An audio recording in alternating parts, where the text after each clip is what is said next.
भारतीय स्त्रियांच्या सौंदर्यामध्ये चार चांद लावतात ते म्हणजे त्यांचे साजशृंगार। अर्थातच हे 16 शृंगार नेमके कोणते आहेत आणि त्यांचा आपल्या शरीरावर कसा परिणाम होत असतो, सायंटिफिक त्याचा अर्थ काय आहे, या सगळ्याच गोष्टींची माहिती या व्हिडिओमधून आपण पाहणार आहोत। पहिला शृंगार आहे तो म्हणजे अर्थातच कुंकू। कपाळावरचं लाल कुंकू अर्थातच मंगलतेचं प्रतीक। मात्र तुम्हाला ठाऊक आहे का, कुंकू लावल्यामुळे आपली एकाग्रता आणि मानसिक स्थैर्य आपल्याला प्राप्त होत असतं। दुसरा जो शृंगार आहे तो म्हणजे बिंदी। डोळ्यांखालच्या सौंदर्याला पूरक ठरणाऱ्या या बिंदीमुळे मेंदूच्या मध्य बिंदूवर दाब निर्माण होतो आणि त्यामुळे स्नायू जे आहेत आपले ते शांत राहतात, मसल्स रिलॅक्स होतात आणि मायग्रेन जर तुम्हाला असेल तर मायग्रेनचा त्रास सुद्धा कमी होतो। नंबर 3 सिंदूर। तर आपल्या केसाच्या भांगाच्या मध्यभागी आपण सिंदूर लावतो। हळद, चुना आणि इतर असे काही इन्ग्रेडियंट्स त्याच्यामध्ये वापरले जातात जे मेंदूला थंडावा देण्यासाठी काम करत असतात। नंबर 4 ते म्हणजे मांग टिक्का।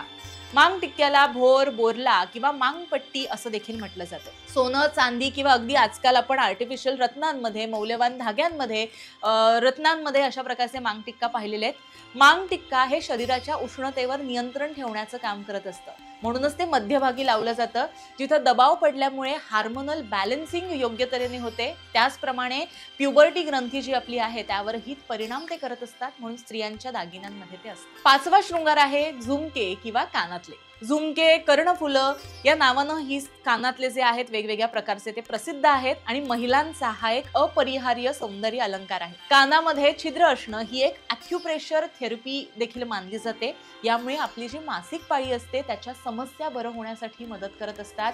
कानाच्या ॲक्युप्रेशर पॉइंट जे आहेत ते थेट मूत्रपिंड अर्थातच किडनी आणि आपलं ब्लॅडर जे आहे ज्याला आपण मूत्राशय म्हणतो त्याचं आरोग्य निरोगी राहण्यासाठी खूप मदतपूर्ण असतात। त्यामुळे कानाला होल असणं हे देखील एक ॲक्युप्रेशरचं पॉइंट मानला जातो, त्यामुळे ते असणं खूप गरजेचं आहे। तर आपला 6वा अलंकार आहे नथ किंवा नथडा किंवा नथडी ज्याला आपण म्हणतो।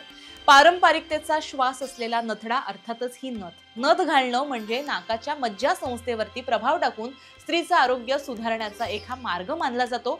इकडचा जो प्रेशर पॉइंट आपला आहे तो प्रेशर पॉइंटमुळे शरीर खूप व्यवस्थित राहतं, त्यामुळे नाक सुद्धा अनेक स्त्रिया मोठ्या प्रमाणात टोचतात। 7वा अलंकार आहे मंगळसूत्र किंवा गळ्यात आपण जो हार घालतो तो हार। पती पत्नीच्या नात्याचं शुभ चिन्ह अर्थातच आपलं मंगळसूत्र। आपण हे हृदयाच्या जवळ घालतो, पण हे हृदयाच्या जवळ का घातलं जातं, कारण यामुळे भावनिक स्थैर्य, इमोशनल स्टॅबिलिटी टिकून राहण्याचं काम होत असतं आणि म्हणूनच मंगळसूत्र हे हृदयापाशी घालण्याची प्रथा आहे। 8वा अलंकार आहे ते म्हणजे आपल्या बांगड्या। बांगड्या हा पारंपरिक साजातला एक महत्त्वाचा दागिना मानला जातो। बांगड्या ह्या समृद्धी, सौभाग्य आणि पतीच्या कल्याणाचं प्रतीक मानलं जातं। मात्र भारतातील विविध ठिकाणी, विविध राज्यांमध्ये बांगड्या या वेगवेगळ्या धातूंपासून, साहित्यांपासून बनवल्या जातात। जशा लाखेच्या बांगड्या तुम्हाला माहिती असतील। तर बांगड्यांमुळे सगळ्यात महत्त्वाचं काम काय असतं ते म्हणजे आपल्या हाताच्या नाडींवर ॲक्युप्रेशर निर्माण होतं। ते ॲक्युप्रेशर होऊन रक्ताभिसरण अर्थातच आपलं ब्लड सर्क्युलेशन जे आहे ते खूप नीट राहतं आणि काचेच्या बांगड्यांचा विशेषतः जो आवाज असतो त्याच्याने आपला मेंदू आहे तो देखील शांत राहण्याचं काम होत असतं। त्याच्यानंतर 9वा अलंकार आपला जो आहे तो म्हणजे बाजूबंद। बाजूबंद घालण्याची प्रथा ही राजस्थानामध्ये किंवा आणि दक्षिण भारतामध्ये मोठ्या प्रमाणात सामान्य मानली जाते। बाजूबंद आपण महाराष्ट्रीयन लोक सुद्धा मोठ्या प्रमाणात घालतो। हा एक असा सौंदर्याचा अलंकार आहे ज्यामध्ये संपत्ती, सामाजिक प्रतिष्ठा, समृद्धी आणि यशाचं प्रतीक त्याला मानलं जातं।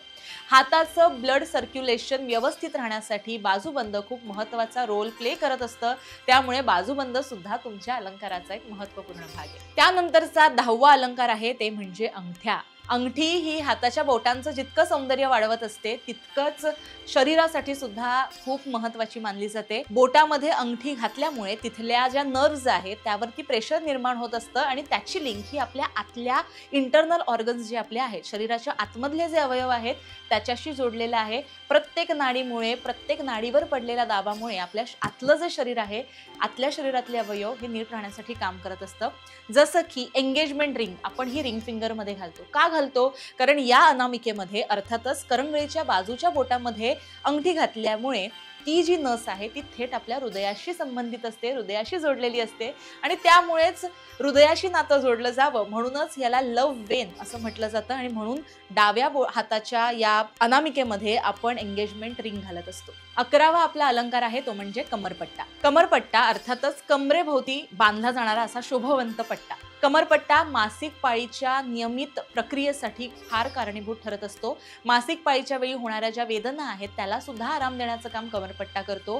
चांदीचा कमरपट्टा जर असेल तर पोटाची चरबी नियंत्रित राहते आणि पाळीच्या समस्या आहेत, विशेषतः आपले पिरियड क्रॅम्प्स जे असतात त्याच्यासाठी सुद्धा रिलॅक्सेशनचं काम तो कमरपट्टा चांदीचा करत असतो. तर 12वा अलंकार आहे तोड किंवा पैंजण, आपण जे पायामध्ये घालतो. चालताना नाद करणारा पायांचा हा अलंकार आपल्याला नेहमीच आवडत असतो. यामुळे काय होतं, ॲक्युप्रेशर निर्माण होतं आणि पायांचे जे स्नायू आहेत ते बळकट होण्यासाठी मदत करत असतं. पैंजण घातल्यामुळे रोगप्रतिकारक शक्ती वाढते आणि मासिक पाळीचे जे आजार आहेत किंवा हार्मोनल असंतुलन असेल, म्हणजे हार्मोनल इम्बॅलन्स किंवा प्रसूती रोग बऱ्याच स्त्रियांना होत असतात, ते सुद्धा बरे व्हायला मदत करण्याचं काम पायातले पैंजण करत असतात. पुढचा अलंकार आहे ती म्हणजे जोडवी. पायातल्या वेगवेगळ्या बोटांमध्ये वेगवेगळ्या प्रकारच्या ज्या अंगठ्या आहेत, पायाच्या बोटाच्या अंगठ्या त्या घातल्या जातात. त्यामध्ये मासोळी आहे, बरेच प्रकार आहेत. त्यापैकी जी अंगठ्याच्या बाजूच्या बोटात आपण घालतो ती म्हणजे जोडवी, ज्याचा थेट संबंध आपल्या रक्तवाहिन्यांशी असतो. त्याच्यानी रक्तप्रवाह सुरळीत होत असतो. मासिक पाळीच्या रिलेटेड जर तुम्हाला काही प्रॉब्लेम असतील तर ते सॉल्व्ह होत असतात. आरोग्य आणि प्रजनन क्षमता राखण्यासाठी आणि गर्भपाताचा धोका कमी करण्यासाठी जोडवी खूप महत्त्वाचा रोल प्ले करत असते. खूप महत्त्वाचा ती फॅक्टर मानली जाते आणि म्हणून आपल्या साज शृंगारामध्ये 16 शृंगारामध्ये जोडवीला अनन्यसाधारण महत्त्व आहे. पुढचा आपला अलंकार आहे किंवा पुढचा महत्त्वाचा साज शृंगार आहे ते म्हणजे काजळ. डोळ्यांना स्वच्छ ठेवण्याचं आणि उन्हापासून संरक्षण करण्याचं काम हे काजळ करत असतं आणि अर्थातच आपले डोळे काजळ लावल्यावर खूप सुंदर दिसत असतात. पुढचा अलंकार आहे तो म्हणजे गजरा किंवा तुम्ही हेअरस्टाईल जी काही करतात, ज्याला केश शृंगार म्हटलं जातं, तो केसांमध्ये माळलेल्या फुलांचा किंवा जो गजरा असतो तो सौंदर्यामध्ये तर चारचान लावत असतो, मात्र त्याच्या वासामुळे दिवसभर तुम्हाला ताजतवानं वाटत असतं आणि खूप पॉझिटिव्हिटी तुमच्या विचारांमध्ये राहते, तुम्हाला खूप पॉझिटिव्ह वाटतं.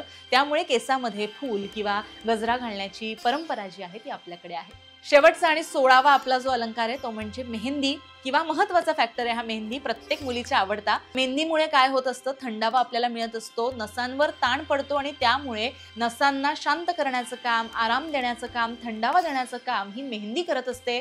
शरीराला जर तुम्हाला थंडावा द्यायचा असेल, खूप उष्णता तुमच्या शरीरात असेल तर मेहंदी जर तुम्ही काढली तर शरीराला थंडावा मिळतो. तुमच्या नर्व्स ज्या आहेत त्या सुद्धा खूप शांत राहतात, आरामदायी राहतात. त्यामुळे मेहंदी सुद्धा काढली जाते. तर आपण हे 16 शृंगार पाहिले. प्रत्येक स्त्रीला आवडणारे असे हे 16 शृंगार आहेत. आपल्याला बरेचदा आपण ते घालत असतो पण त्याचा अर्थ माहीत नसतो किंवा त्यामागे जे सायंटिफिक रिझन्स आहेत ते सुद्धा आपल्याला माहिती नसतात. त्यामुळे ते तुमच्यापर्यंत पोहोचवण्याचा मी एक छोटासा प्रयत्न केलेला आहे. त्यामुळे हा व्हिडिओ तुम्हाला कसा वाटला हे नक्की मला कमेंट करून सांगा.